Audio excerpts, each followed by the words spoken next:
All right, so the other night, I'm surfing around on YouTube, right? And I come across this post by Metaphysics Mike, who I'm familiar with. I've interacted with him through comments before. Never had like one-on-one verbal communication with the guy, but I'm familiar with his stuff. He's a very popular Unitarian.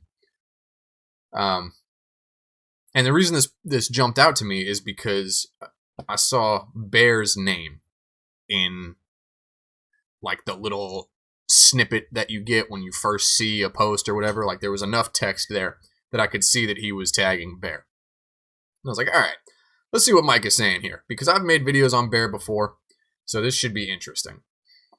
And I'm going to read this, and then we're going to go through kind of everything that has culminated since then. Mike says, so it's 1 a.m. I'm warming up some of my wife's excellent soup and scrolling TikTok lives. Suddenly I come across this clown, Bear the Image, arguing that Jesus knows the day and hour of his return, in denial of Matthew 24:36 and Mark 13:32. I've made many videos on this. You can go back and see them. I've also made videos on Bear regarding other issues like God's love and how he completely blows that. Let's keep going. Hooting and hollering like a big shot on some poor guy who isn't very educated or good at debating. So I decided to join, and in 30 seconds I rocked this guy's whole fairy tale by displaying on screen the definition of no in Greek, and that's the word oiden, or oida, depending on the conjugation, from the BDAG, Greek-English Lexicon of the New Testament, which literally means to have knowledge of something. He panics, tells me to wait, and we did in silence for minutes for him to come up with an argument. This man ignores the lexicon, brings up Bible Hub where it says to see, which is just a synonym for knowing. We'll get to that in a minute. And said the following parable of a master returning home proves Jesus knows because he's a master. Putting aside the obvious that the parable is a teaching about being ready for Jesus' coming because we don't know what time he will return, not a denial of or further explanation of Jesus not knowing, this guy just drops me. So Bear drops him. Then he calls me stupid, a dummy, etc., brags about his channel being bigger than mine. I can hardly believe this is real.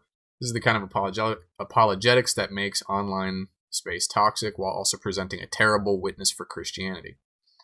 Some of these guys refuse correction no matter how much evidence is put in front of them. The moment their arguments are exposed, they shut the conversation down, remove you, or retreat instead of engaging honestly. As Christians, we are called to show love, grace, and forgiveness, but let's be honest, this pattern is cowardly and unworthy of anyone who claims to be a teacher of truth. And then he calls out Bear. He says, so consider this a formal call out. I am willing to debate him publicly, formally, and on a respected channel. Let's see whether he is willing to defend his claims outside of his echo chamber. Okay, before we get started, I want to just address Mike directly. If Bear is man enough to actually accept a formal debate with you, Mike, I doubt he will because he's a retarded coward. But if he is, reach out to me, and I will give you the entire debate presentation that I prepared when I was going to debate Retard Maverick on this a couple months ago. It's like a 20-minute long slide presentation going through the entire history of the word Edo, culminating in the Koine period, which is when the New Testament was written. I never got to use it because I reached out to Maverick a couple of times afterwards to set up all the details and everything like that, and he never got back to me.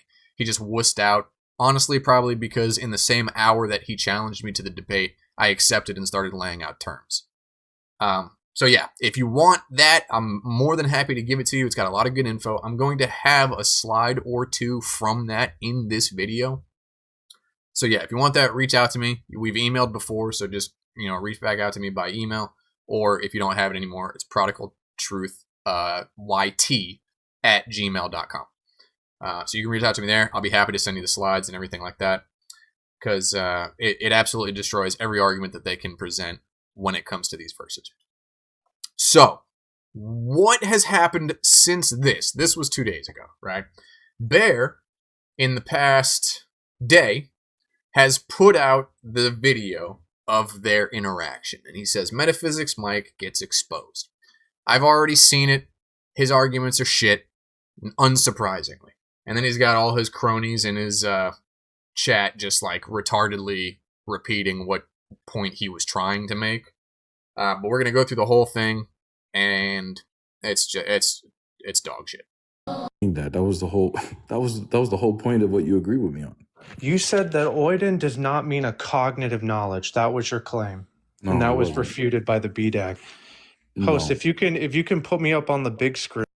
Okay, so I don't know what was said before this, but if that's true, if what Mike just said is true, that Bear claimed that oiden is not referencing cognitive knowledge, I have it pulled up right here. Now, this is Ito. This is the original root of the word. Like I said, I'm going to go into that slide that shows the history of the word later.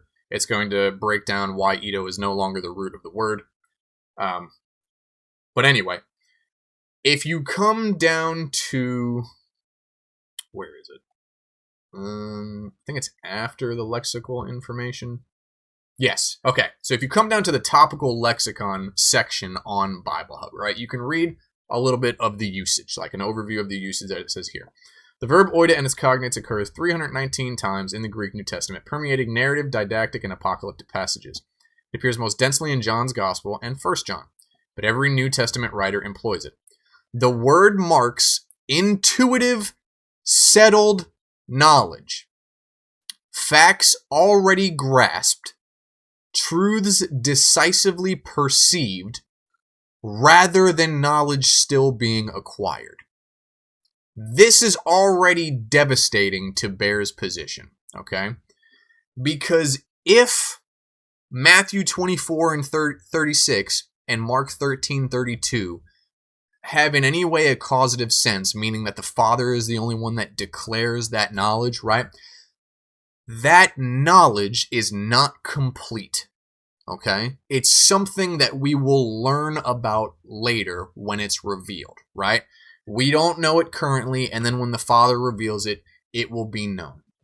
That is exactly knowledge still being acquired, okay? That's not the word, that's not what the word means, right? So in these verses, when it says no one knows, and it's using oiden, it is explicitly referencing this point in time when it's spoken. No one knows, because at that point that it's said, the knowledge is complete either one way or the other. You either know it or you don't, right? Because that's what the word means. Intuitive, settled knowledge, facts already grasped. All right? That's how we know that this is not some declaration in the future. For one, that's just part of it, right? Setting aside the fact that no lexicon supports the idea that this is declarative. Which I've already gone into detail on in my other videos. I also have the BDAG pulled up. We'll go look at it in a minute. But anyway, just right in that couple of seconds, already in the beginning, if what Bear said is true, that this does not mark completed intuitive knowledge or cognitive knowledge, right? He's wrong already. Let's keep going. I'll show you. I'll prove it to you right now. You're gonna play my video afterwards, Mike, because I don't want to go back and forth on the video. Because remember on the video, and there was that I oversimplified the argument. So then, what did I say in the regular video? And this is what I've been explaining to Jay. I don't hold that the definition means exactly that, but that is what Jesus Not anymore. Okay, here we go. No, I don't know. I don't hold that the definition means exactly that. Huh. What is it that you said in that video that I provided a clip to at the beginning of my refutal of Brother Maverick's retarded assessment, where you said you have to look at it in the Greek? Oiden is a revelation. Those were your exact words, that it means to declare. Now that you what are you meowing at back there? Sorry, that's my cat. Anyway, Bear, now that you know you're a moron, now that I'm not saying that it means that, and exactly like Mike said, not anymore. Brother. Come here. Climb up here. Come here. Oh, okay, all right. Yeah, you're just going to hang out right here with me. Matthew I don't know about that. 24:36. So No Mike, one knows the hour, okay? hmm Not even the angels nor the Son. yeah. The definition of this word, okay, is to have information about, to know. And Through specifically, what? Through what? where this puts it, where it Through cites what? Okay, so Bear is asking a question while Mike is trying to explain something. We're going to address what Mike has said first, right? He's quoting the BDAG, which I have pulled up right here, right? I've shown this before. I also, in my Discord, which is new-ish, you can join it if you want. It's free. It doesn't cost anything. Just don't be an obnoxious idiot if you join and you don't agree with us. But anyway, this is a link to the BDAG. I also have a downloaded version because I have no idea how long this is going to be on the internet. The Discord has the link to the browser version. Feel free to join and get that because the BDAG is a very important resource when you're discussing these kind of things. But what Mike was quoting was this right here, which I've shown before. The H definition under definition 1, to have information about or to know, right, for the word oida.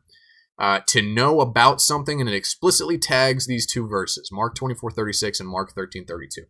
And the reason these are lumped in with this is because the BDAG is referencing Justin Martyr's dialogue with Trypho, chapter 5, and the very first verse, quote unquote, if you want to call it that. It's just like the first line, which I pulled up here on New Advent, to where it says, "These philosophers know nothing then about these things, for they cannot tell what a soul is," and then Justin says, "It does not appear so," right? So they're referencing these philosophers not knowing about the subject at hand.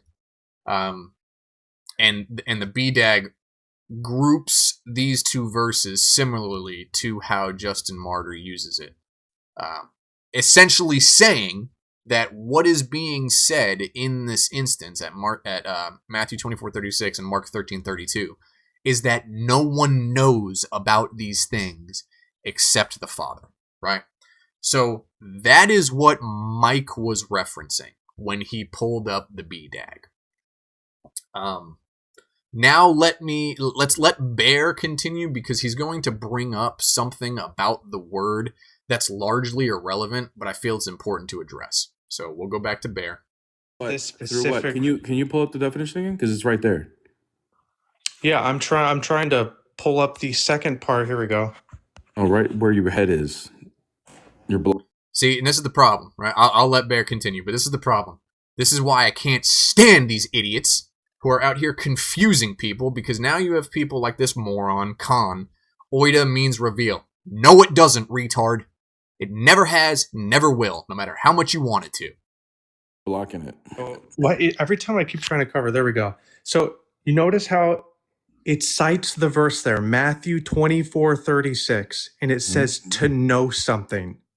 Okay, so the word means to know. That's Through what the what, word means though? Through what? in the dictionary. So can you provide one lexicon Mike, are you just that ignoring? says Am that I the muted or word something? know does Are you not mean some type ignoring my of cognitive question? knowledge? Mike, if you're gonna ignore my question, bro, this is gonna go bad for you, bro. So what do you mean? You're ignoring my question. No, I'm not. I'm clarifying. It's a knowledge through what? You're not giving the whole information. Knowledge through what? The mind. Okay, bro. A Let me just go cognitive through that. knowledge. Hey, Jay, can you actually? You know what? Let me get on my computer. Let me just fry this guy, okay? Because even in your video, you were covering up on the B. Like what chapter This and is verse, crazy. Mike?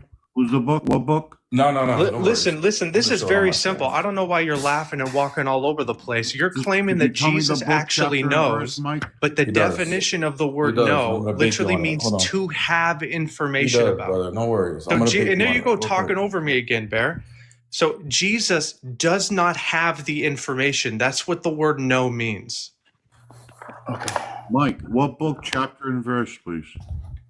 Matthew 24:36, I'm citing the BDAG, which is the Greek English lexicon of the New Testament. This is an authority. This is the most widely used lexicon by scholarship. Give me a second. My laptop's loading up. Bingo, right there. You see, look, it cites it. Matthew 24:36, to know, to have information. And that's the specific citation. Okay. If you look at the general, All this, everything Mike is saying right here, absolutely correct. it falls under definition 1, to have information about.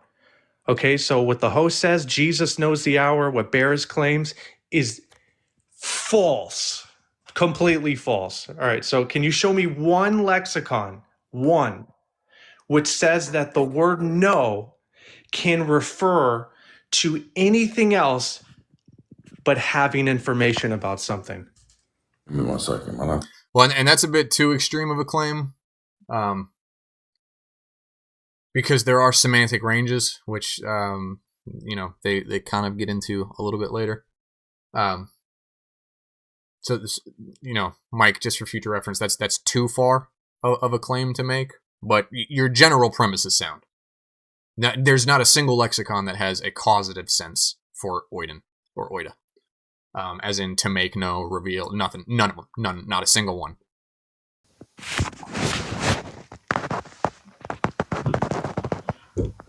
When I asked you through what, it's a cognitive knowledge through what? This is the word. Yeah, you're using Bible Hub. I just showed you a scholarly lexicon. You deny this? No, I'm not denying it. What I'm showing, I have a better because lexicon than you. You Why don't you shouldn't. address my lexicon? I am going to address it as soon as we clarify this. You shouldn't, because this is not a defeater to what you're claiming.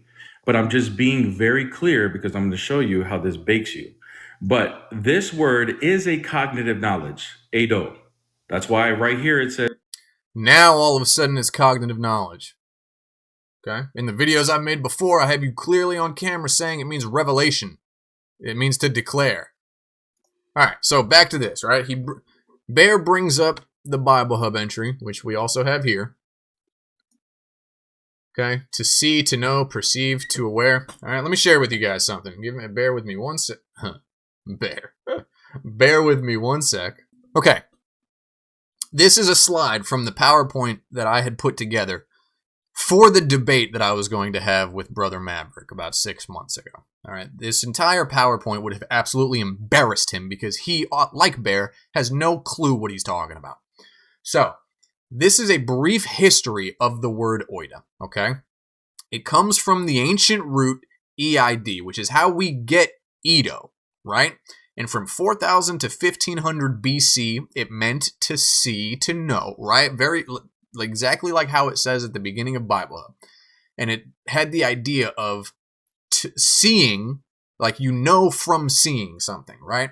If you've never seen a dog before, and I try explaining to you what a dog is, you don't really know what a dog is until I put one in front of you and you get a mental picture of it from your eyes, right? Then you know what a dog is because you've seen it, okay? The knowledge is complete.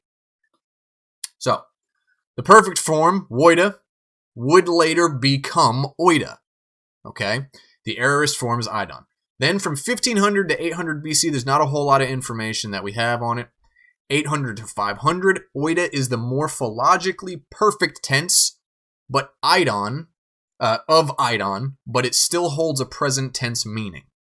It still has the sense of knowing through sight, right? Then you get to 400 to 300 BC, Edo becomes an obsolete word, and it splits into two different words. Oida, which takes on the whole sense of knowledge. It loses the sense of sight, okay? And that gets taken up by the word harao. And I'll bring up the Bible Hub entry for that in just a moment. But Edo splits into two words. Harao, which takes on the to see part of the word, and oida, which now only refers to possessed intellectual knowledge, okay?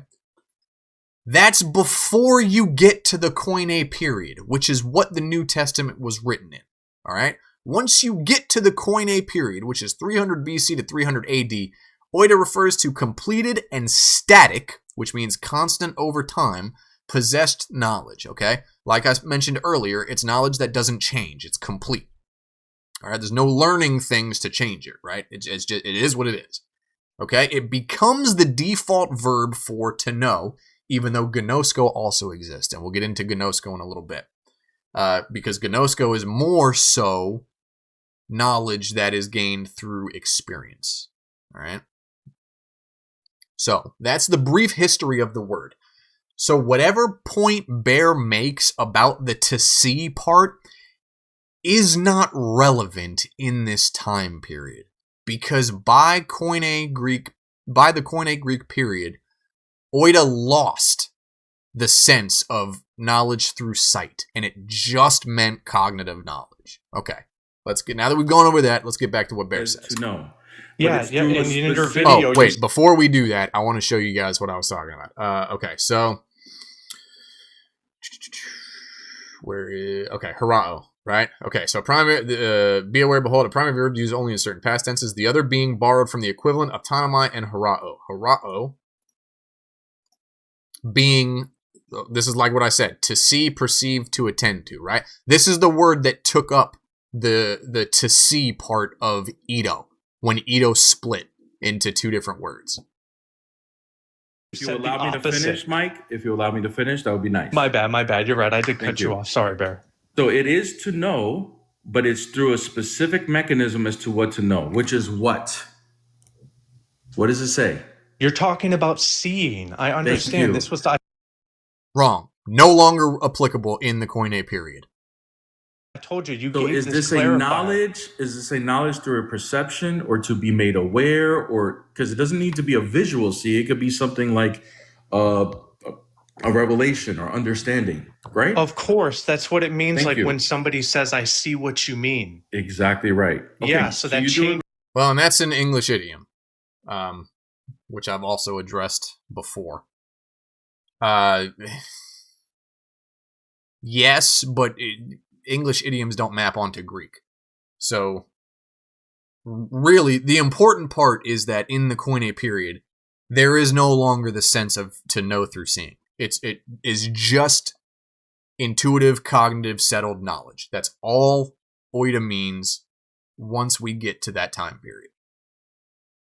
Which is absolutely nothing. Okay. Perfect. Okay, yeah. The rhetoric is trash. Now watch this. It changes nothing. What's that change? No worries, brother. No worries, Habibi. Relax. We've been doing this all night. We've been. I teaching am people all relaxed. night. You just got baked by the lexicon. Please. All right. To see. Got it. All right. How's that refute this? Now, Mike, do lexicons give semantical meanings of words? Yes. No, they don't. Yes, they do, idiot. My God, this is what pisses me off the most about you retards. You so confidently say something and you don't know dick about it. Do lexicons give semantic ranges? Mike appropriately and correctly says yes. Bear's stupid ass, no they don't. You know how much they do, you idiot? This is the word gnosko. You remember I said that was going to come into play earlier? Here it is, right? Guess what one of the freaking definitions of the word is, you dumbass? To have sexual intercourse with, have sex marital relations with, as a euphemistic extension of definition 1. What does definition 1 mean? To arrive at a knowledge of someone or something. Know about, make acquaintance of. What else would you call that other than a semantic range? You fucking imbecile. Yes, they So do. if I say- Dude, so, they Mike, if include I the say- entire semantic say- range of a word. Yes. Yeah. No. So if I say, Yes. for example, Mike, let me give an example. Stop being childish. Stop laughing, and just deal with like a mature conversation. I'm dealing with it right now. Okay. All right, bro. No worries. Now, if I say you and I are going to compete in something, and I say I'm going to unalive you, the K word, and we are to take every word from my transcript of what I said, and we define. Here's a brief side note. You want to know how I can immediately tell when apologists are only doing this for money? They say dumb shit like what he just said. If I said I was gonna unalive you, you know what that is? That's circumlocution for freaking not getting demonetized. He's afraid to say kill because it's gonna demonetize the video. These idiots are only in this for money. Find the word, the K word. What is it? The K word. Oh my God.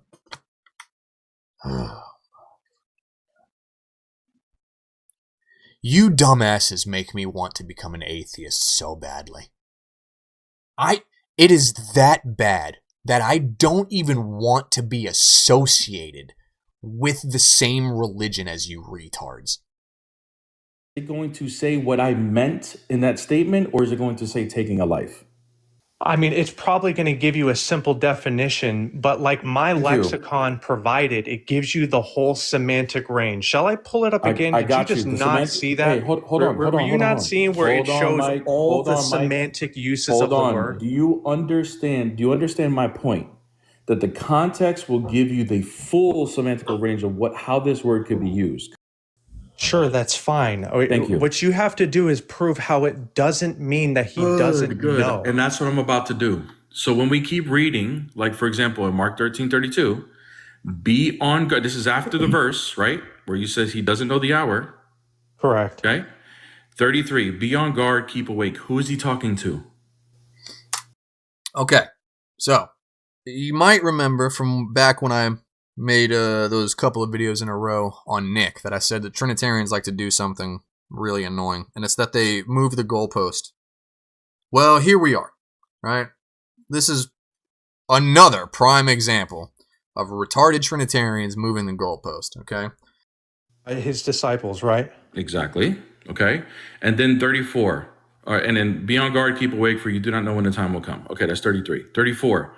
It is like a man going on a journey when he leaves home and puts his servants in charge, each with his work, and commands the doorkeeper to stay awake. Now, in this analogy, there's a man with servants. He's the master of the servants. Okay, so Bear's setting up an analogy, right? The master who has servants, we all know this is Jesus, okay? And the servants themselves, who in this immediate context are the apostles, but in the greater context is all of us, right? Keep awake, stay on guard, be ready, all that good stuff, right? Because you don't know when the master is returning. We don't know when Jesus is coming back, okay? Cool, no problems there. But let's see where his retarded self ends up. Who are the servants in this parable?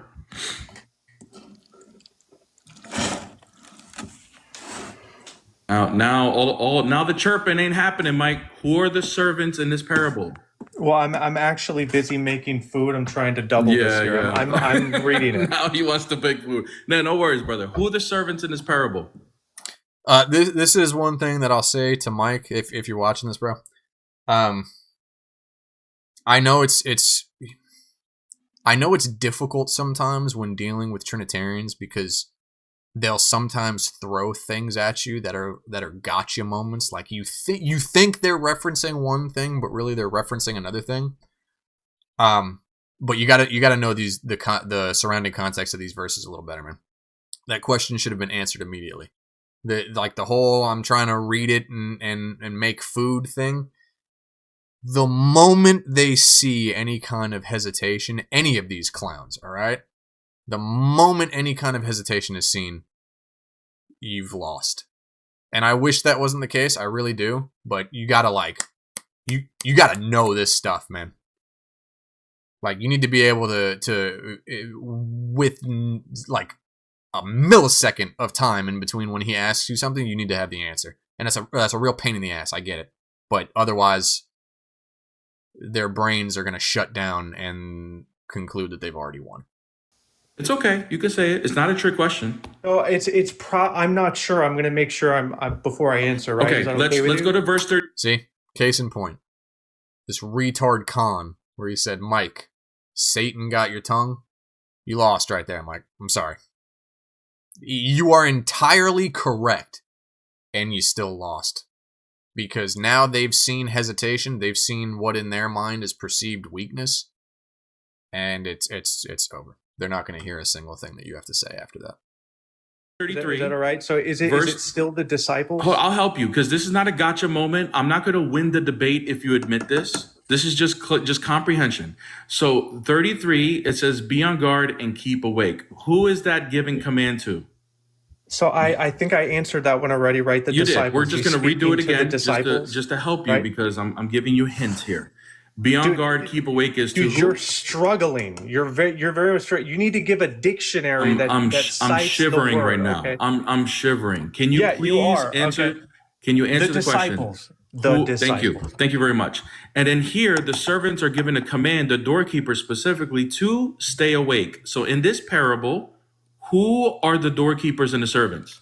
So Who is I it? just told you, I think is it still the disciples? Those are the ones that he puts in I want to know charge what of the you think. servants of his home. Let's use your reading comprehension. Who do you think this is? Can you scroll out a little bit? Let me see the What? whole thing. Bro, we can hear you typing. Stop. Hear Stop me and typing, answer dude. the I'm question. in my kitchen Yeah, right yeah. now. Okay, What are answer you the talking question. about? Answer the question. What are you talking about? Answer the question. Move the Who phone are- out a who little are bit these so that people? I can read the thing. Who are these people, brother? Who? Yeah, so I already answered you. I said, is it still the disciples, or are they still the one he's No, that's not an speaking answer. to? That's asking me a question. Who do you think it is? Yeah. That's correct. So I'm trying to work with you here. Can you pull it Okay, out so I are can you? see the whole Just to thing? be clear, I just want to be clear. You agree with me that this is the disciples, correct? Sure. Yeah, I'll say Okay. sure. Who's the man going on a journey? Probably Jesus, and right, he's getting ready to go away. Beautiful. Right. Yes. Nobody's disputing that. Jesus is obviously the master. He went away. He's going to come back. Okay. Cool. Not a problem. So Jesus is the master, right? Yeah. Okay.